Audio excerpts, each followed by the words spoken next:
Steve Jobs, the first 100 days as president. The Oval Office confession. I never wanted this. Standing in the Oval Office at 6:47 a.m. on my first morning as President of the United States, I realized the magnitude of the insanity I'd just committed to. The leather chair behind the resolute desk still held the warmth of my predecessor. Outside, the rose garden was covered in January frost, each blade of grass crystallized like tiny glass sculptures catching the early dawn light. My hands were shaking. Not from fear I'd faced boardrooms full of hostile investors, unveiling products that could make or break a trillion-dollar company. But this was different. This wasn't about creating beautiful technology. This was about 330 million lives hanging in the balance of every decision I'd make in the next 100 days. The Secret Service agent by the door cleared his throat. "Mr. President, your Chief of Staff is waiting." "Mr. President." The words tasted foreign in my mouth, like speaking a language I'd only learned yesterday. But here's what they didn't tell you about the presidency: it doesn't wait for you to feel ready. It doesn't care if you're prepared. The machine is already in motion, and you're either steering it or being crushed beneath its wheels. I sat down in that chair, and the weight of history pressed down on my shoulders like a physical force.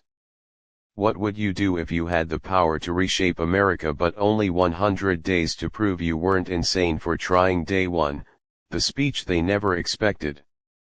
The inauguration speech was supposed to be 18 minutes long. I threw it away at 2 a.m. that morning and wrote a new one. 7 minutes. No political jargon. No empty promises. Just brutal honesty. "America is broken," I said, standing before a million faces on the National Mall. The cold January wind bit through my suit jacket, but I didn't flinch. And I'm not here to tell you it'll be easy to fix. I'm here to tell you we're going to try something nobody's tried before. We're going to run this country like it matters. The silence that followed was deafening. Then someone started clapping. Then another. Then a roar that made the ground vibrate beneath my feet. But here's the thing about grand gestures: they mean nothing without action. And I had 99 days left to prove I wasn't just another talker. The war room, assembling the impossible team.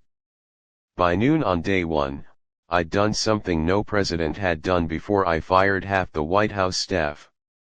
Not because they were bad people, but because they were wrong for what needed to happen next. I needed builders, not bureaucrats. Innovators, not yes men. People who could look at a problem and see not why it couldn't be done, but how it must be done. My chief of staff, a former SpaceX engineer who'd landed rockets on autonomous drone ships.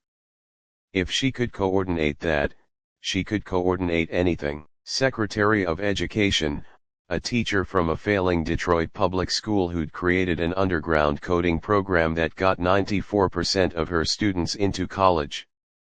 No political experience. Just results. Secretary of Technology. Yes, I created that position, the lead designer from a Scandinavian country known for digital government infrastructure.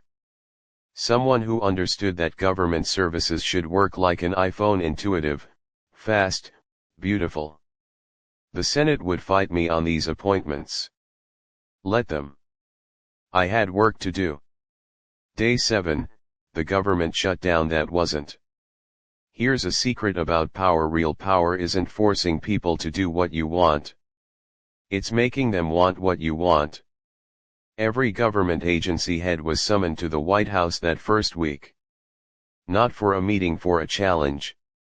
"You have 30 days, I told them, standing in front of a room full of bureaucrats who'd been comfortable for far too long.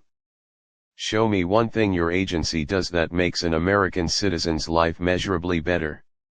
Not theoretically better. Not better on paper. Actually better. If you can't, we're rebuilding your agency from scratch. The room erupted. Shouting. Accusations of tyranny. One department head threw his briefing folder on the table and stormed out. Good. I needed to know who was willing to fight for the status quo. Those were the people who'd fight me every step of the way. But 3 agency heads stayed after everyone left. We want to try, they said. Tell us how. Those 3 became the foundation of everything that followed. The midnight revelation, healthcare's dirty secret. I couldn't sleep on day 12. The healthcare briefing had been that afternoon 3 hours of presentations showing why American healthcare was the most expensive and least effective in the developed world. The numbers haunted me. Families bankrupted by insulin costs.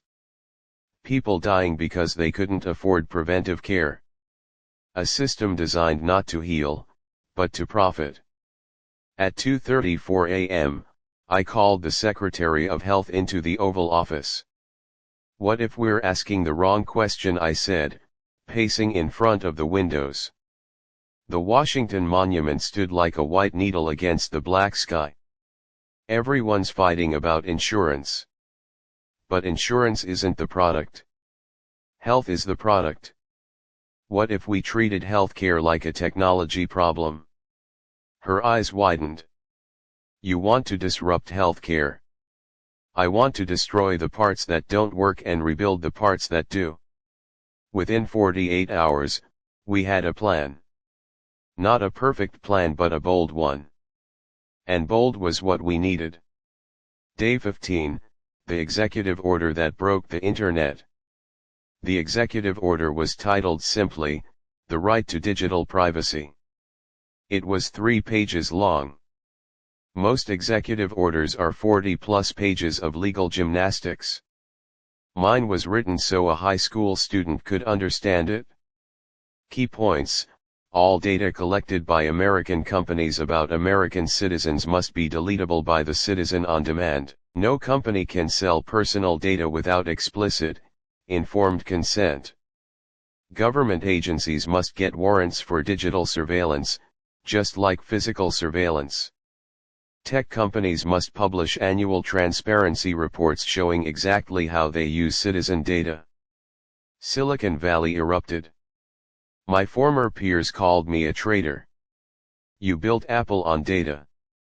They screamed on cable news. No, I said in a press conference that evening, feeling the hot lights on my face, tasting the tension in the room. I built Apple on trust. And America has lost trust in its institutions. We're taking it back. The public polls the next day showed 73% approval for the order. But approval doesn't mean implementation. And implementation was where the real war would begin.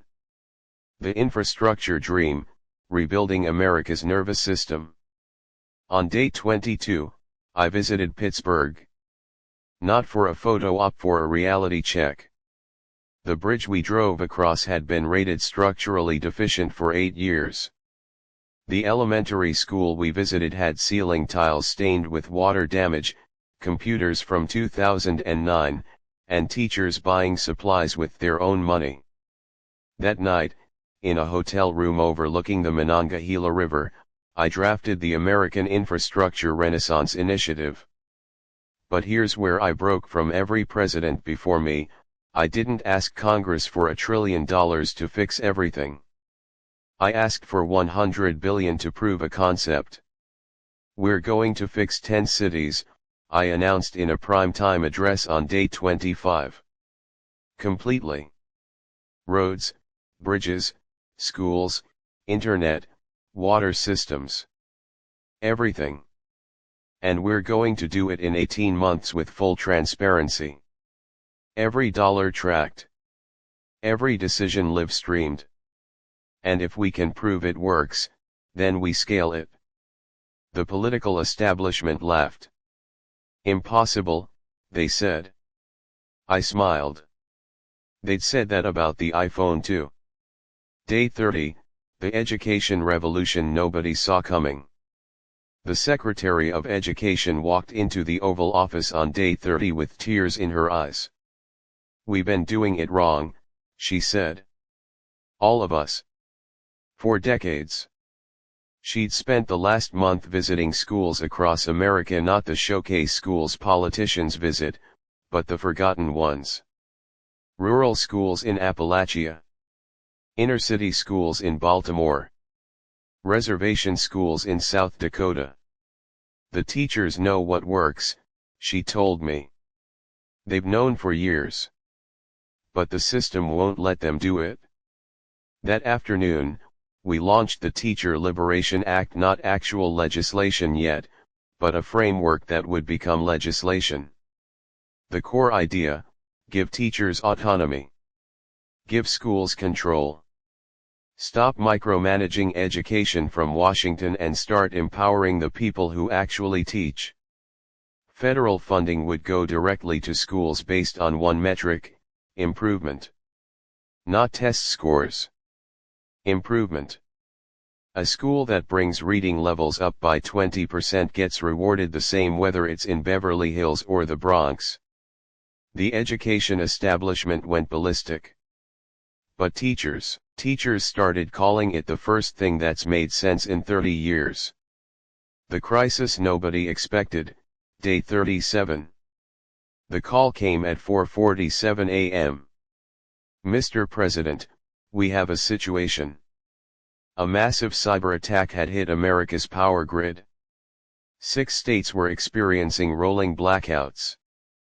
The origin was unclear: could be a nation-state, could be criminal hackers, could be domestic terrorists. This was the moment every president dreads. The moment when everything you've built can crumble. When you have to make decisions with incomplete information and massive consequences. I was in the Situation Room within 12 minutes, still wearing the jeans and black turtleneck I'd put on for an early morning workout.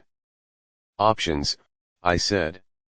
The military wanted an immediate response. Cyber Command wanted to launch counterattacks. The FBI wanted to treat it as a criminal investigation. I closed my eyes. Thought about how we handled crises at Apple first: stabilize. Then, understand. Then, respond. Priority 1, get the power back on. I don't care about attribution yet. I care about keeping hospitals running and people warm. Priority 2, figure out what happened without jumping to conclusions. Priority 3, when we know who did this, we respond with overwhelming precision. By the end of day 37, we'd restored power to 80% of affected areas. By day 38, we'd identified the attack vector, a vulnerability in outdated power grid software that I'd been briefed about on day 3 and flagged as critical. The attack wasn't an act of war. It was a wake-up call. And I was listening.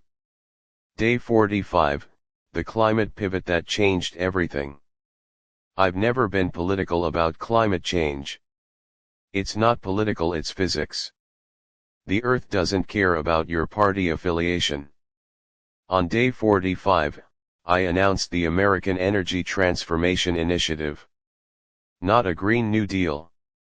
Not a tax on carbon. Something different. We're going to make clean energy cheaper and better than fossil fuels, I said. Not through subsidies. Through innovation. The plan: create 10 energy innovation zones across America, regions with massive federal investment in clean energy R&D, but run by private companies competing for results. Solar, wind, nuclear, geothermal, battery technology. Whoever could deliver the cheapest, most reliable clean energy would win massive government contracts. We're not fighting fossil fuels, I said. We're obsoleting them. The environmental groups were skeptical. The fossil fuel industry was hostile. But the technology companies, they saw opportunity. And opportunity is the most powerful force in capitalism. The night everything almost fell apart, day 52. I almost quit on day 52. The Senate had blocked 3 of my cabinet appointments. The House was threatening to investigate my unconventional approach to governance. Cable news was running 24/7 coverage titled "The Jobs Disaster." My approval rating had dropped from 67% to 51% in 3 weeks. Half my staff was exhausted, the other half was terrified. I sat alone in the Oval Office at midnight, looking at the portrait of Lincoln on the wall. "Did you ever want to quit?" I asked the painting. Of course he had. Everyone wants to quit when it gets hard. The question isn't whether you want to quit. It's whether you do. I picked up the phone and called my chief of staff. "Get everyone together," I said. "Tomorrow morning. 6 a.m. We're not quitting. We're accelerating." Day 60, the partnership nobody expected. On day 60, I did something unprecedented. I invited my political opponents to Camp David for a weekend retreat. Not for photo ops. Not for empty bipartisan gestures. For a real conversation.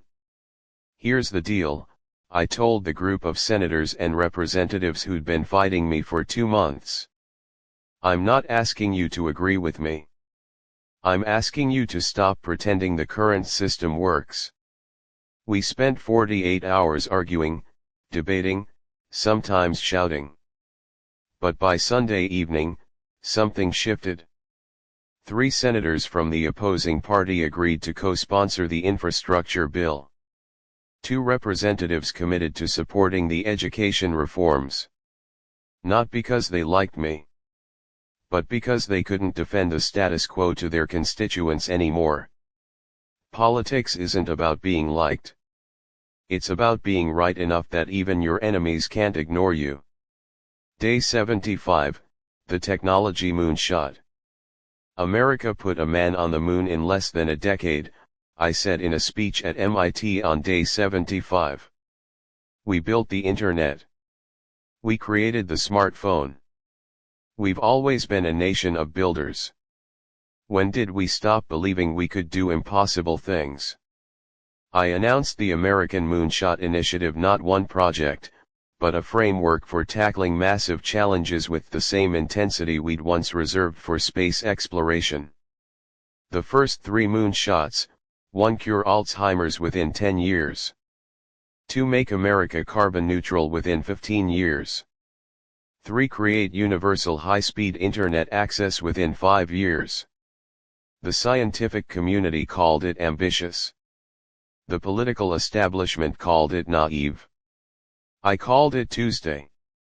Day 85, the international gambit.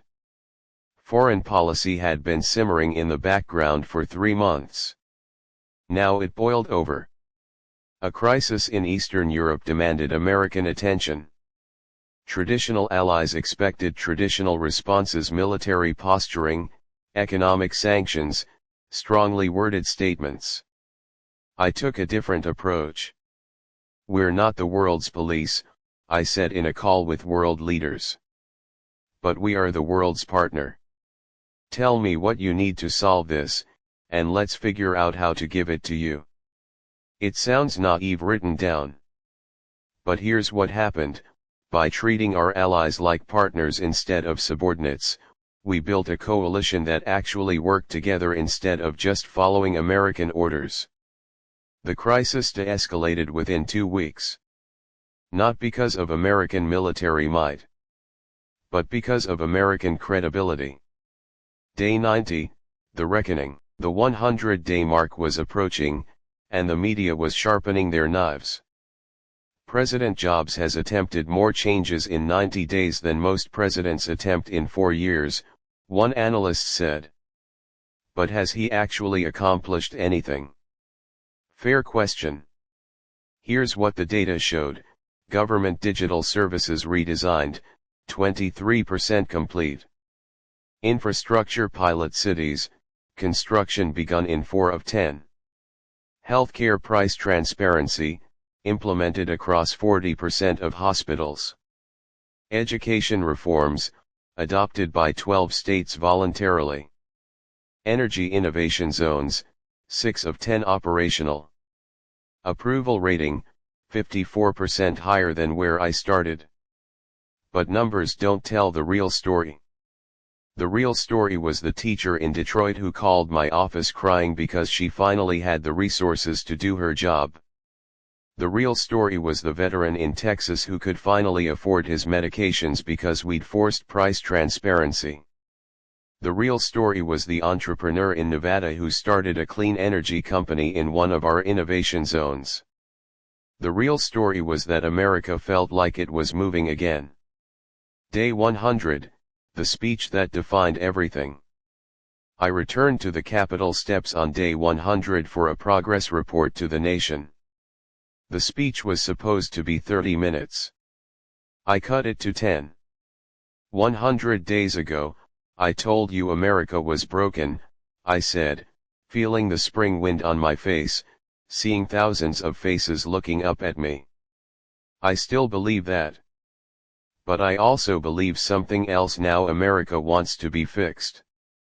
We've spent decades arguing about why things can't change. I've spent 100 days proving they can. Not because I'm special. But because I refuse to accept that the greatest nation on earth can't solve its own problems. This isn't about left or right. This isn't about red or blue. This is about whether we still believe in American innovation, American determination, American excellence. I've given you 100 days of action. Now I'm asking for your help with the next 1361. Because here's the truth nobody wants to say out loud: I can't fix America. You have to fix America. I'm just here to get the hell out of your way and give you the tools to do it. The applause was thunderous. But applause doesn't matter. What matters is what happens on day 101. The midnight reflection. It's 1:47 a.m. after day 100, and I'm back in the Oval Office, alone with my thoughts. Did I change America in 100 days? No. That's not possible. But did I prove that change is possible? Maybe. I hope so. The presidency isn't about being perfect. It's about being bold enough to try things nobody else will try. Smart enough to admit when you're wrong. Stubborn enough to keep going when everyone tells you to quit. Someone once asked me what I wanted my legacy to be at Apple. I said I wanted to make a dent in the universe. America is a much bigger universe than Apple. The dent has to be bigger too. I look at the portrait of Lincoln on the wall one more time. Okay, I whisper to the painting. I get it now. This job isn't about 100 days or 4 years. It's about starting something that outlasts you. The sun is starting to rise over Washington. Day 101 is beginning. And I've never been more terrified or more hopeful in my entire life. The truth nobody tells you. Being president isn't about power. It's about responsibility. Every decision you make echoes through millions of lives. Every word you say can move markets, start wars, give hope, or crush dreams. I've built companies. I've created products used by billions. But nothing prepares you for the weight of knowing that your choices determine whether families eat, whether children get educated, whether elderly people get health care, whether the country survives. The first 100 days taught me something I didn't expect: America doesn't need a savior. It needs a system that works. And building that system takes more than vision. It takes humility, partnership, and the willingness to fail publicly while trying to succeed spectacularly. Would I do it again? Ask me on day 1461. But right now, at the end of these first 100 days, with my hands still shaking and my heart still racing and the dawn breaking over a capital city that's seen so much history and so much disappointment and so much hope. Right now, I wouldn't trade this terrifying, impossible, beautiful responsibility for anything in the world. Because some things are worth the fight. And America is one of them. End of first 100 days. What would your first 100 days look like? What would you change? What would you risk? Because the future of America isn't written by presidents alone.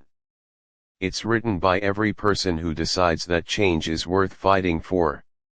The next chapter starts now. What will you do with it?